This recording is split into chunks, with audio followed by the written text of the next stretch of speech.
ঠাকুরকে শতকোটি প্রণাম, জগৎজননী বড়মাকে শতকোটি প্রণাম, আচার্য বরদাকে শতকোটি প্রণাম, আচার্য দাদাকে শতকোটি প্রণাম জানাই। বর্তমান বাবায় পূজনীয় বাবা দাদাকে শতকোটি প্রণাম জানাই। উপস্থিত সকল গুরু ভাই এবং শ্রদ্ধেয় ঋত্বিক দাদা এবং মায়েদেরকে আমার প্রাণন্দিত জয়গুরু।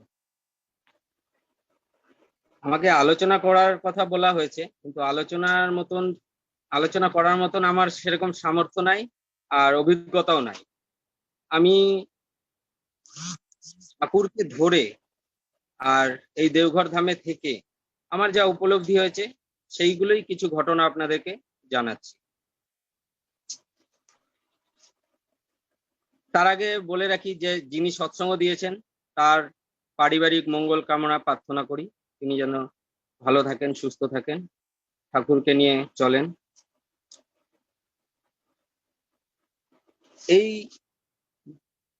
এই যে 2রা সেপ্টেম্বর আগমনী দিবস গেল, আপনারা অনেকেই জানেন যে আগমনী দিবসে শ্রী শ্রী ঠাকুর বাংলাদেশ থেকে দেওঘর ধামে এসেছিলেন। ওই আসার উপলক্ষে আগমনী দিবসটা আমরা পালন করি, যে এই দিন শ্রী শ্রী ঠাকুর এসেছিলেন দেওঘর ধামে। তো প্রতিবারের ন্যায় এইবারেও পালন করার উদ্যোগ নেওয়া হলো। আচার্য দাদা বললেন যে ঠাকুরের যে ব্যবহৃত গাড়ি, সেই গাড়িটাতে করে এবার পালন হবে, আগমনী দিবস উৎসবটি পালন হবে। তো এই যে গাড়িটা বিগত 29 বছর ধরে বন্ধ ছিল। তো যারা গাড়ি চালান বা গাড়ি আছে কিংবা গাড়ি সম্বন্ধে নলেজ আছে তারা সবাই জানেন যে এই যে কোনো গাড়ি 1 বছর যদি বন্ধ থাকে তার অবস্থা কি হয়। আর বিগত 29 বছর ধরে বন্ধ গাড়িটা, কোনো কিছুই করা হয়নি, মেনটেন্স কিছু করা হয়নি, তাকে একটা ঘরের ভিতরে বন্ধ করে রাখা হয়েছে। গাড়িটার কি অবস্থা হতে পারে? সেইখান থেকে এই লকডাউনের সময় গাড়িটাকে যে ঠিক করা হলো, তো যারা ঠিক করেছেন তারা সবাই প্রত্যেকেই বলছেন যে না, এটা আমাদের দ্বারা সম্ভব না। কারণ এই গাড়িটা হচ্ছে 1943-এর মডেল।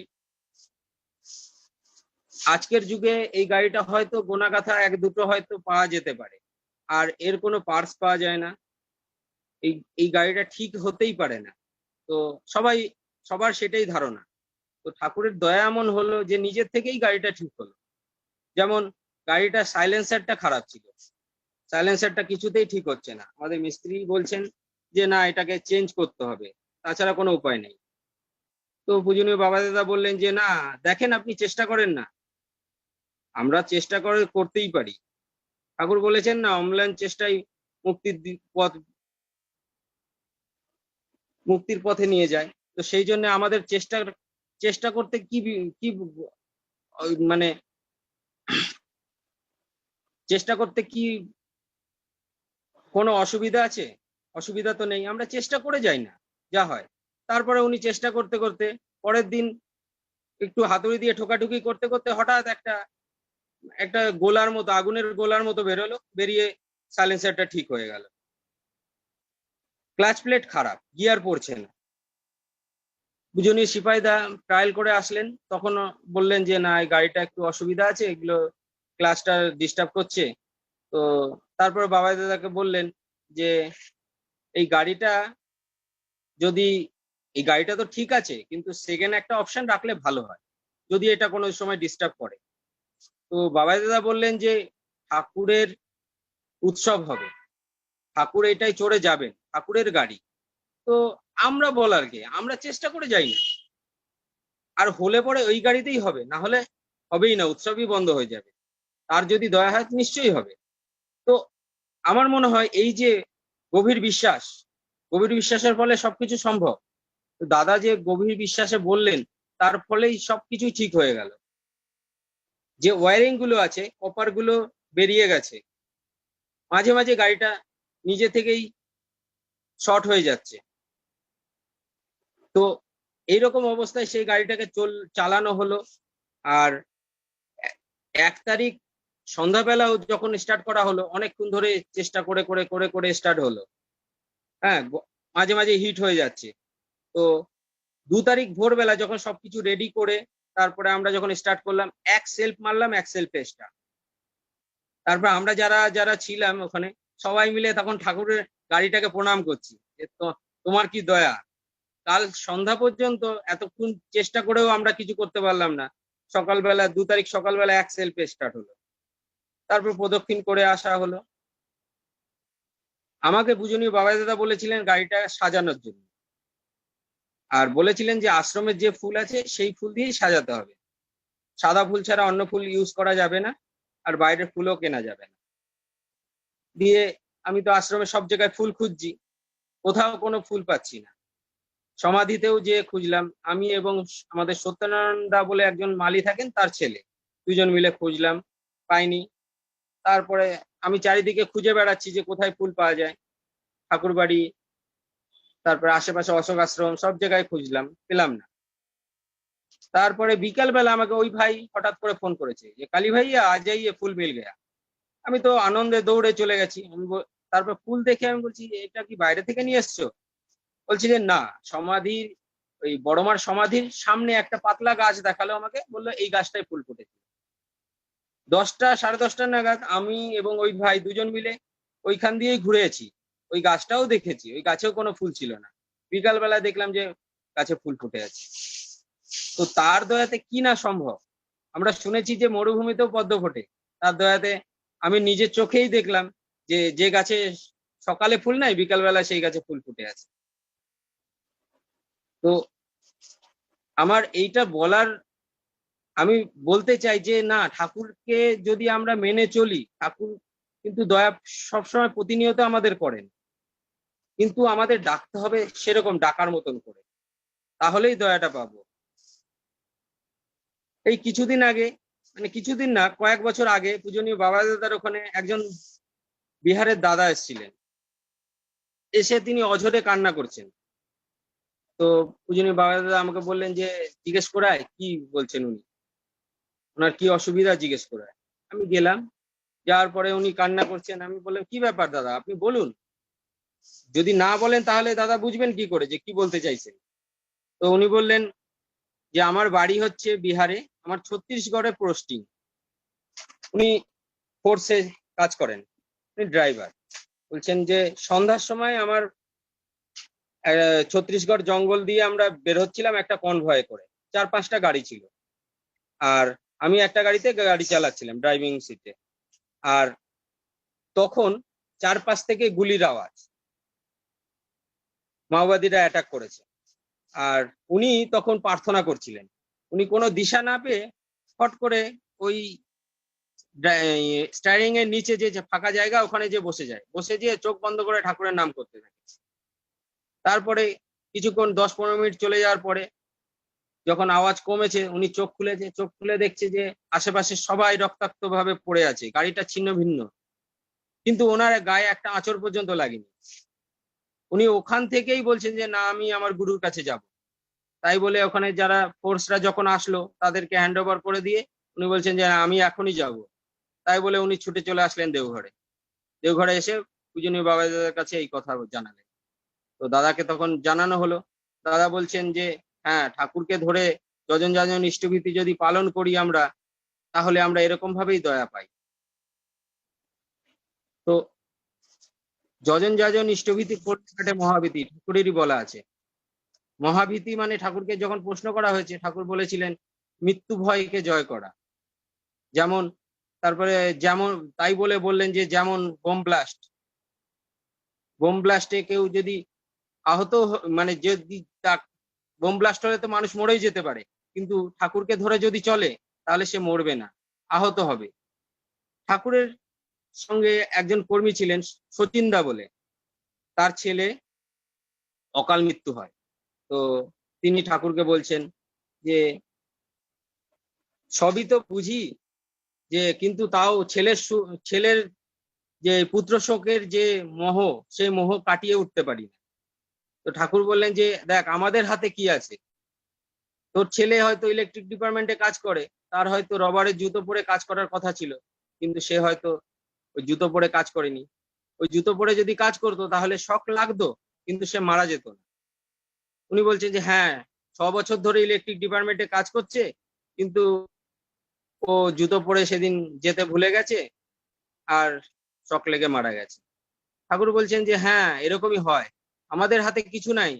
আমরা যদি নিয়তির যে বাধা আছে, নিয়তির যে খেলা আছে, সেগুলো না বুঝে আমরা চলি, তাহলে এরকম ভাবে বিপদে পড়তে হয়। তাই বলে ঠাকুর বললেন যে আমারও তো এরকম ঘটনা ঘটেছে। বলে ঠাকুরের ঘটনা বললেন। ঠাকুরের মেয়ে ছিলেন সাধনাদি। তো বললেন যে এই যে সাধনা, আমি ওর যখন সন্তান সম্ভব ছিল, ওকে আমি, ও খুব অসুস্থ ছিল, তারপরে সন্তান হওয়ার পর সুস্থ হয়ে গেল, শরীর স্বাস্থ্য ফিরে আসলো। তারপরে আমি বললাম বড় মাকে যে 5 বছর ওকে শ্বশুর বাড়ি পাঠাবে না। তো বড় মা ঠিক মতন ওরকমই রেখেছিলেন। বেশ কিছুদিন থাকার পর তার স্বামীকে নানান রকম ভাবে কথা বলছে যে কি মেয়ে বিয়ে করেছিস যে শ্বশুর বাড়ি আসতে পারে না, বাপের বাড়ি আছে, এরকম কথা শোনাতে তারপরে তিনি এসে ঠাকুরের কাছে পারমিশন নিয়ে নিয়ে যান। তার কিছুদিন পরেই সাধনা দিয়ে আমাদের ছেড়ে চলে যায় একটা দুর্ঘটনা। তো ঠাকুর বলছেন যে দেখ, আমার সাধনাকেও আমি রক্ষা করতে পারলাম না, তুই তোর ছাওয়ালকেও রক্ষা করতে পারলি না, আমাদের হাতে কি আছে? আমরা কিছু করতে পারি না। পরম পিতাকে যদি আমরা জড়িয়ে না ধরি, তাহলে পরে তিনি রক্ষা করতে পারে না, তার কোনো ক্ষমতা নাই। তাই বলে বললেন জগন্নাথ দেবকে দেখেছিস, তার কোনো হাত নাই। সেই জন্য পরম পিতারও কোনো হাত নাই, তাকে আমাদের জড়িয়ে ধরতে হবে। যেরকম হনুমানের বাচ্চা দেখেছেন, বাদরের বাচ্চা দেখেছেন, তারা মাকে কিরকম ভাবে আঁকড়ে রাখে, ওরকম ভাবে ঠাকুরকে আমাদের আঁকড়ে ধরতে হবে। তাকে যদি আঁকড়ে ধরি, তাহলে পরে আমাদের নিশ্চয়ই, আমাদের এরকম বিপদ তো সবসময় আসবে, সেই বিপদ থেকে আমরা উদ্ধার পাবো। আমার জীবনে এরকম ঘটনা ঘটেছে। আমি এখান থেকে মানিকপুর যাচ্ছিলাম গাড়ি নিয়ে। আমাদের এখানে একজন ইঞ্জিনিয়ার দাদা আছে, দেবু ব্যানার্জি দা বলে, উনি আর আমি যাচ্ছিলাম। যেতে যেতে এই তপবন স্কুল ক্রস করার পর একটা মোড় পড়ে, ফোয়ারা মোড়। ওটা থেকে সোজা গেলে পরে সৎসঙ্গ গেট, ওখান থেকে যাওয়া যায়। এবার ডান সাইড দিয়ে ঘুরেও আবার যাওয়া যায়। তো উনি বললেন যে আমার হঠাৎ করে আমার মনে হলো যে না, আজকে সোজা গেলেই ভালো হতো। তা দেবুদা আমাকে হঠাৎ বললেন যে এখন সোজা যাস না, সোজা গেলে পরে জ্যাম আছে, অফিস টাইম তো, এই সময় জ্যাম থাকে, আবার রেল গেটও পড়তে পারে, চল ডান সাইড দিয়ে চল, ওখানে ফাঁকা ফাঁকায় যাওয়া যাবে। আর সত্যি ডান সাইডে ফাঁকা ফাঁকা থাকে, ওখান দিয়ে যাওয়া যায়। তো এবার কি হলো, আমরা ওখান থেকে ঘুরে গেলাম, ডান সাইডে ঘুরে গেলাম। দিয়ে কিছু দূর যাওয়ার পর ফাঁকা রাস্তা, একটা রিক্সা যাচ্ছে পাশ দিয়ে। আমি ফট করে ওভারটেক করতে গেলাম, আমার গাড়ির পাদানিটা বাইরে বেরিয়েছিল, ফট করে পাদানিতে লাগলো, আর রিক্সার চাকাটা ভেঙে গেল। আমি আবার থেমে, ও ছুটে আসছে, তারপর আমি বললাম যে কত খরচা হবে? বলছে 300 টাকা। আমি 500 টাকা দিয়ে বললাম ভালো করে সারিয়ে নি। দিয়ে আমি চলে গেলাম। দিয়ে আমি হাসছি, আমার কিন্তু তখনও দুঃখ হয়নি, আমি হাসছি। দেবুদা বলছে যে কি হলো, তুই তোর 500 টাকা চলে গেল, তুই হাসছিস মানে? আমি বললাম যে আমি এখন একটা কথা চিন্তা করছি, দেখেন আমার মনে হয়েছিল যে আমি সোজা বেরিয়ে যাই, আপনি বললেন ডান সাইড দিয়ে যেতে। ঠাকুর কিন্তু আমাকে ইঙ্গিত দিয়ে দিয়েছিলেন, কিন্তু আমি ইঙ্গিতটা নিইনি, আমার বুদ্ধি খাটিয়েছিলাম, আমি ডান সাইড দিয়ে গেলাম, দেখেন সেই জন্য অ্যাক্সিডেন্টটা হলো। দেবুদা বলছেন হ্যাঁ, এটাই হয়, আমরা বুঝতে পারি না, আমাদের ইঙ্গিত আগে থেকে পেয়ে যাই, কিন্তু আমরা বুঝতে পারি না। আমার এই কিছুদিন আগেকার ঘটনা, জানুয়ারির 30 তারিখে আমার বিয়ে হয়েছে, আর ফেব্রুয়ারির 3 তারিখে ছিল মহাপ্রাণ তিথি, আপনারা সবাই জানেন, হবিষণ্য। সেই দিন হবিষণ্য করে সবকিছু ঠিকঠাক হয়ে গেছে, সন্ধ্যাবেলা সৎসঙ্গ হয়েছে, তারপরে আমরা গেছি প্রণাম করতে, পুরো পরিবার সবাইকে প্রণাম করতে গেছি, সবাইকে প্রণাম করা হয়ে গেছে। লাস্টে পূজনীয় বাবাই দাদার ঘরে ঢুকলাম, ঢুকে ওখানে নানা রকম কথাবার্তা বলছি। বলতে বলতে আমি বললাম যে আগে দাদা, আমার 7 তারিখ বিকালে অষ্টমঙ্গলায় যেতে হবে, পুরোহিত আমাদের বলেছেন যে 7 তারিখ বিকালে যেতে হবে। তো দাদা কাত হয়ে শুয়েছিলেন, ফট করে উঠে বসলেন, উঠে বসে বলছেন কোন পুরোহিত বলেছে 7 তারিখেই যেতে হবে, পরে গেলে হবে না? তাকে বলবি আমি জিজ্ঞেস করেছি কোন বইয়ে লেখা আছে যে এরকম 7 তারিখেই যেতে হবে। আমি বললাম যে আগে না, সেটা তো আমি জানি না, আগে আমাকে বলেছেন, আপনি যদি বলেন তাহলে আমি যাব না। বলছে না, আমি যেটা জিজ্ঞেস করতে বলেছি সেটাই জিজ্ঞেস করবি। আমি বললাম আগে করব। দিয়ে আমার স্ত্রীর দিকে তাকালেন, তাকিয়ে বলছেন এই তোর হাতে কি রে? তো উনি আমার স্ত্রী বলছেন যে না, আগে মেহেন্দি পড়েছি। দাদা বললেন ঘরে যাবি, ওই মেহেন্দি নেল পালিশ যা যা আছে উঠিয়ে দিবি। তারপরে আমার তখন নানা রকমের তারপরে কথা হলো, কথা হয়ে আমি যখন বেরিয়ে আসছি, ঘরে আসছি, তখন আমার স্ত্রী জিজ্ঞেস করলেন যে দেখো, নতুন বউয়ের হাত থেকে মেহেন্দি নেল পালিশ উঠিয়ে দিতে বললেন দাদা, আমি ঠিক বুঝতে পারলাম না কেন। আমি বললাম আমিও কি বুঝেছি নাকি, মনে হয় ওই কেমিক্যাল টেমিক্যাল আছে, এই জন্য হয়তো দাদা বলেছেন উঠিয়ে দিতে। তারপরে বাড়ি চলে আসলাম, এসে যে রীতিমতো সাবু ফল যেরকম খেতে হয় আমরা সব খেলাম। খেয়ে গল্প করতে করতে 11টা বেজে গেল। 11টার সময় আমরা ঘুমাতে গেলাম। 11টা 10 নাগাদ আমার দিদি আমাকে ডাকছে, এই এদিকে আয়, বাবার শ্বাসকষ্ট হচ্ছে। দৌড়ে গেলাম। যাওয়ার পর আমরা থাকি ঠাকুরবাড়ির ভেতরে, পাহাড় বাড়ির ওখানটায়, ওখান থেকে হসপিটাল এইটুকু। দৌড়ে গেলাম গ্যারেজ, গ্যারেজ থেকে অ্যাম্বুলেন্স নিয়ে এসে ওখান থেকে হসপিটাল পর্যন্ত নিয়ে যেতে যেতেই আমার বাবা আমাকে ছেড়ে চলে গেল। তখন কিছু বুঝতে পারিনি। পরের দিন যখন আমি চিন্তা ভাবনা করছি, তখন বুঝলাম যে দাদা কিন্তু ইঙ্গিতটা দিয়েই দিয়েছিলেন যে তো 7 তারিখে যেতে হবে, কে বলেছে? আমরা কিন্তু বুঝতে পারিনি। এরকমই ঘটে। এই ঘটনাটা আমি একদিন বলছিলাম, বলতে বলতে আমার কলকাতার একজন দিদি আছেন, সরমাদি বলে, ওই পূজনীয় বৌদির সঙ্গে থাকেন।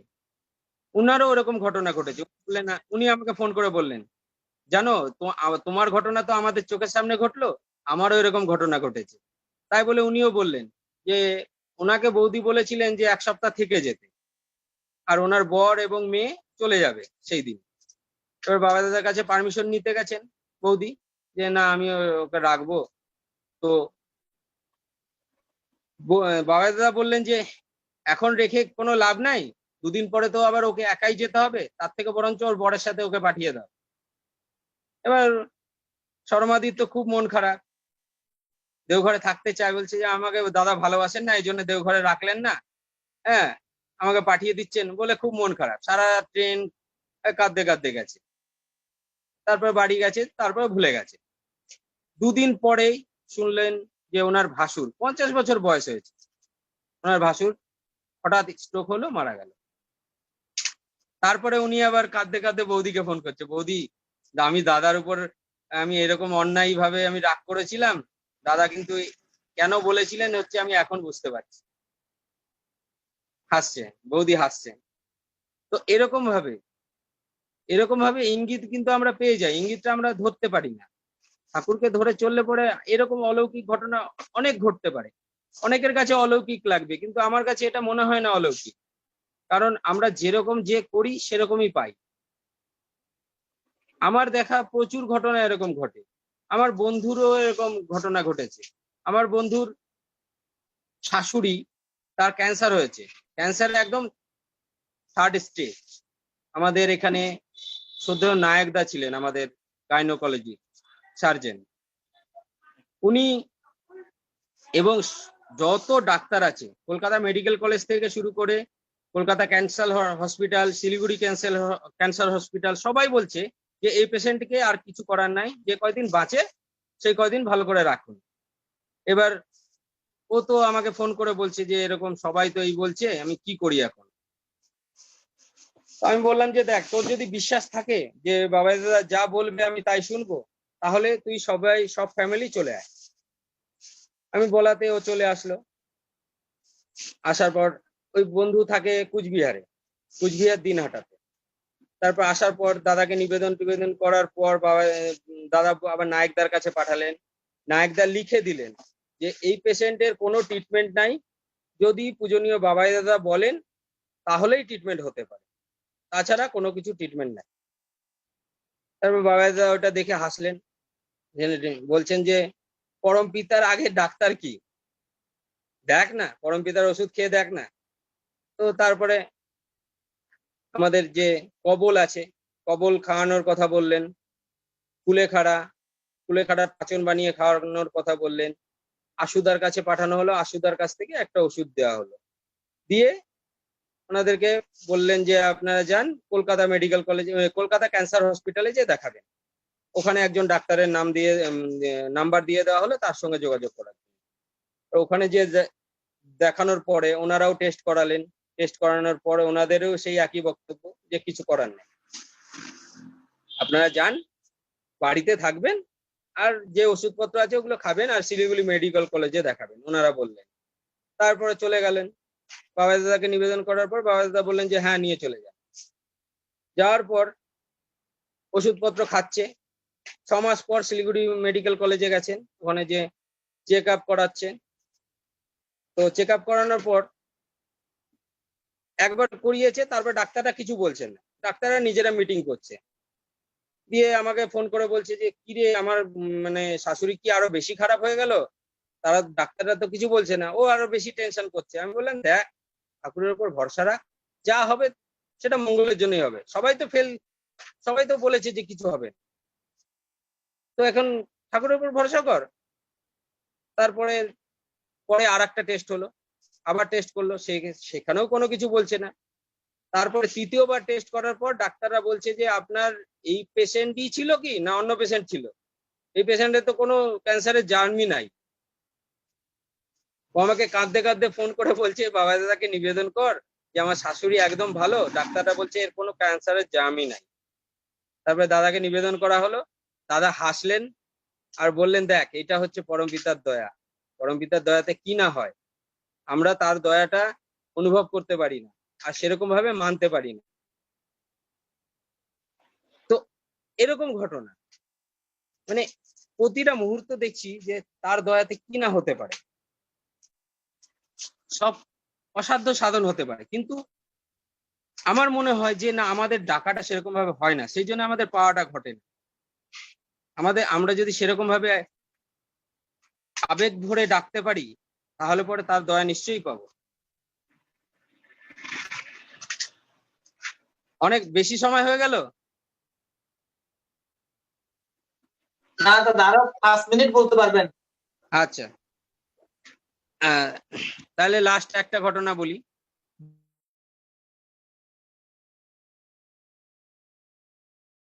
মা আমাদেরকে পাঠিয়ে আশ্রমের 10 জন ছিল, আর আমি এবং আমার একটা ছোট ভাই, আমরা 12 জন মিলে গেছিলাম উড়িষ্যা ভ্রমণের জন্য। তো উড়িষ্যায় পাঠিয়েছিলেন যে সব মন্দির দেখা হবে এবং ঘোরার যা যা জায়গা আছে সেগুলো দেখানো হবে। ওদের পরীক্ষা হয়ে গেছিল মেয়েগুলোর, তো ওদেরকে দিয়ে পাঠিয়েছিলেন আমাকে, যে ওদেরকে ঘুরিয়ে দেখানো। এবার আমরা ঘুরেছি, পুরো 1 সপ্তাহ ধরে ঘুরেছি, সারা উড়িষ্যা মোটামুটি ঘোরা হয়ে গেছে। লাস্টে ভুবনেশ্বর থেকে আমরা ট্রেনে উঠবো। ভুবনেশ্বর থেকে যখন ট্রেনে উঠে গেছি, তখনও আমরা জানি না। তারপরে ট্রেনে ওঠার পর যখন ব্যাগ মেলাচ্ছি, দেখছি যে একটা ব্যাগ নেওয়া হয়নি। কোন ব্যাগটা?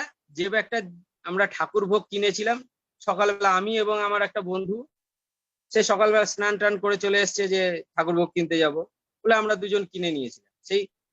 সেই ব্যাগটাই আনা হয়নি। আমি ওই ছোট ভাইটাকে বলেছিলাম যে তুই ব্যাগটা উঠাবি, আমাকে অন্য কাজের জন্য ডেকে নিয়ে গেছিল ভুবনেশ্বর মন্দিরের লোকরা। হ্যাঁ, তো আমি ওখানে চলে গেছিলাম, তো ও নিতে পারিনি। এবার ট্রেনে উঠে আমার তো খুব মন খারাপ করছে, আমি কিছু বলতেও পারছি না, ওদেরকে কি বলবো, আমারই তো ভুল, আমি নিইনি বলে। তারপর আমি আমার সিটে চলে গেছি, যে ওখানে এক সাইডে বসে বসে মানে ঠাকুরের নাম করছি, আর বলছি যে ঠাকুর আমার কি ভুল হলো যে তোমার ভোগের জন্য যেগুলো নিয়ে এসেছি সেগুলো নিয়ে যেতে পারছি না, কি অন্যায় হলো কে জানে। আমি নিজে মানে অপরাধ বোধ করছি, আর নিজেকে নিজেই আমি আলতু ফালতু বলছি যে না, আমি নিজের স্বার্থ দেখেছি, আমি ঠাকুরের ভোগ ছাড়া আমি অন্য কিছুই দেখতে গেছি, হ্যাঁ অন্য কাজগুলো করতে গেছি, ওগুলোকে মহান ভেবেছি। দিয়ে এইসব বলতে বলতে তারপর ভুবনেশ্বর মন্দির থেকে ফোন করেছে, বলছে দাদা আপনার ব্যাগ দেখলাম গেস্ট হাউসে রাখা। আমি বললাম যে হ্যাঁ, ওটা ঠাকুর ভোগের জন্য কিনেছিলাম, আপনারা ঠাকুর ভোগে লাগিয়ে দেবেন, আর তো পাঠানো সম্ভব না। তো ওনারা বললেন যে হ্যাঁ সম্ভব তো না, ট্রেন ছেড়ে দিয়েছে মানে তো আর কোনো সম্ভবই না। তো তারপরে বলার পর কটকে আমরা তার মধ্যে পৌঁছে গেছি। কটকে পৌঁছানোর পর দেখছি 2-3 মিনিট হয়ে গেল, ট্রেনটা ছাড়ছে না। তারপর আমি ট্রেনের নিচে নেমেছি। ট্রেনের নিচে নামার পর দেখছি, স্টেশনে নামার পর দেখছি 2-3টে কামরা আগে একটু ঝামেলা হচ্ছে। তারপর আমি দৌড়ে গেলাম যে কি হচ্ছে দেখি। যাওয়ার পর শুনি যে একটা ছোট বাচ্চার আঙুল কেটে গেছে। এবার ওরা ঝামেলা করছে, বাচ্চার গার্জেন পার্টি, যে না, যতক্ষণ না ট্রিটমেন্ট হবে ততক্ষণ ট্রেন ছাড়তে দেবো না। আমি সঙ্গে সঙ্গে ফোন লাগিয়েছি ভুবনেশ্বর মন্দিরে, যে দাদা এরকম একটা ঝামেলা হচ্ছে, আপনারা যদি পারেন তাহলে ব্যাগটা পাঠান। তো ওনারা বলছে যে দাদা, ঝামেলা হচ্ছে ঠিকই, কিন্তু কতক্ষণ ট্রেন দাঁড়াবে? আমাদের এখান থেকে মোটামুটি 45 মিনিট লাগে ভুবনেশ্বর মন্দির যেতে। তো ভুবনেশ্বর মন্দির থেকে কটক স্টেশন আসতে। আর তাছাড়া এই সন্ধ্যার সময় কটক শহরটা প্রচন্ড জ্যাম থাকে, বিশেষ করে স্টেশনের কাছেটা। তো ওখানে আপনার 1 ঘন্টার আগে কেউ পৌঁছাতেই পারবে না। আমি বললাম, দেখেন ঠাকুরের দয়া হলে নিশ্চয়ই পারতে পারে, আপনি পাঠিয়ে তো দেন, নাহলে না একটু আপনাদের তেল খরচাই হবে, একটু দেখেন ঠাকুরের জন্য এটুকু করেন। তো তারপরে উনি বললেন, হ্যাঁ অবশ্যই, এটা করবো না মানে আমি পাঠিয়ে দিচ্ছি, অলরেডি আমি বলে দিচ্ছি ব্যাগ নামাতে। হ্যাঁ, তো তারপরে ব্যাগ নিয়ে সঙ্গে সঙ্গে একজন ত্রিনাথ দা বলে একজন আছেন, ভুবনেশ্বর মন্দিরে থাকেন, ওনাকে দিয়ে পাঠিয়েছেন স্কুটি নিয়ে। এবার উনি স্কুটি নিয়ে আসছে। তারপর আমি ট্রেনে উঠে বসেছি। ট্রেনে উঠে বসার পর দেখি ট্রেনটা ছেড়ে দিল। কিছু দূর যাওয়ার পর আবার থেমে গেল। পরপর এরকম 3বার হলো। তারপরে আমি বলছি, যা হবে হবে, দেখা যাবে। আমি নিচে নামি, নেমে আমি দৌড়ে গেটের কাছে গেছি। এলে ওখানে দাঁড়িয়ে দাঁড়িয়ে ঠাকুরের নাম করছি, দেখি কি হয়। যদি ট্রেন ছাড়ে তাহলে দৌড়ে উঠে যাবো, এটাই মনের ভাব ছিল। দিয়ে আমি ওখানে নাম করছি, দেখছি ঘড়ির কাঁটা দেখছি, কিছুতেই কাঁটা যেন মনে হচ্ছে এগোচ্ছেই না। তারপরে দেখতে দেখতে দেখতে দেখতে 30 মিনিট হয়ে গেল, 32 মিনিট হয়ে গেছে। 35-এর কাঁটা যখনই ঘড়িতে হয়েছে, সঙ্গে সঙ্গে দেখি যে ত্রিনাথ দা ওদিক থেকে দৌড়ে আসছে। আমি বলি, দাদা আমি এখানে আছি, হাত দেখিয়েছি। তারপর উনি ছুটে এসে আমাকে ব্যাগটা দিল। দিয়ে আমি ব্যাগটা নিয়ে ওনাকে একটা ইষ্টর্ঘ দিয়ে আমি জয়গুরু জানিয়ে আমি বললাম যে আমি আসছি। দিয়ে আমি দৌড়ে চলে গেলাম, ট্রেনে যেয়ে বসলাম, ব্যাগটা রাখলাম, সঙ্গে সঙ্গে ট্রেনটা ছেড়ে দিল। আর এই দৃশ্য দেখে ট্রেনে যে গুরু ভাইরা ছিল সবাই মিলে ঠাকুরের ধ্বনি দিতে শুরু করলো। তারপরে ট্রেনে একজন দাদা ছিল, আমাদের অপোজিট বাঙ্কে ছিল। এবার ওই দাদা উকি মেরে বলছে, दादा आपका घर कहाँ है? बोललाম যে हम लोग देवघर से आए हैं। हम देवघर से जाते हैं, मेरा घर है पटना। মানে উনি হচ্ছে 35 বছর ধরে এই ট্রেনে যাতায়াত করছে, আর এই ট্রেনের উনি একটা কোনো কাজ করে আর কি। বলছে আমি 35 বছর ধরে যাতায়াত করছি, কোনোদিন এই ভুবনেশ্বর কটকে এই ট্রেনটাকে এতক্ষণ থামতে দেখিনি। অন্য জায়গায় লেট করে, কিন্তু ভুবনেশ্বর কটকে এই ট্রেনটা কখনো লেট করে না, হার্ডলি 10 মিনিট, এর বেশি কোনোদিন দেখেননি। বলছেন যে যে আপনাদের ঠাকুরের বাড়ির অ্যাড্রেসটা দেবেন, আমি একবার যাব দেখা করতে। আমি বললাম, আমি তারপর অ্যাড্রেস দিলাম। আমি বললাম নিশ্চয়ই অবশ্যই আসবেন, আমার ফোন নাম্বারও দিয়ে দিলাম, যে যে নিশ্চয়ই আমার সঙ্গে দেখা করবেন। এই হচ্ছে ঘটনা, তার দয়াতে কি না হয়। অনেক সময় হয়ে গেল। হ্যাঁ, আমার বলার অভ্যাস নাই, কি ভুলভাল বললে পরে আপনারা ক্ষমা করে দেবেন। হ্যাঁ, যেরকম পেরেছি আমি বলেছি। আপনারা সবাই ভালো থাকুন, সুস্থ থাকুন, পরম পিতার আতুল চরণে এই প্রার্থনা করি। এই বলে আমি এখানেই শেষ করছি। জয় গুরু।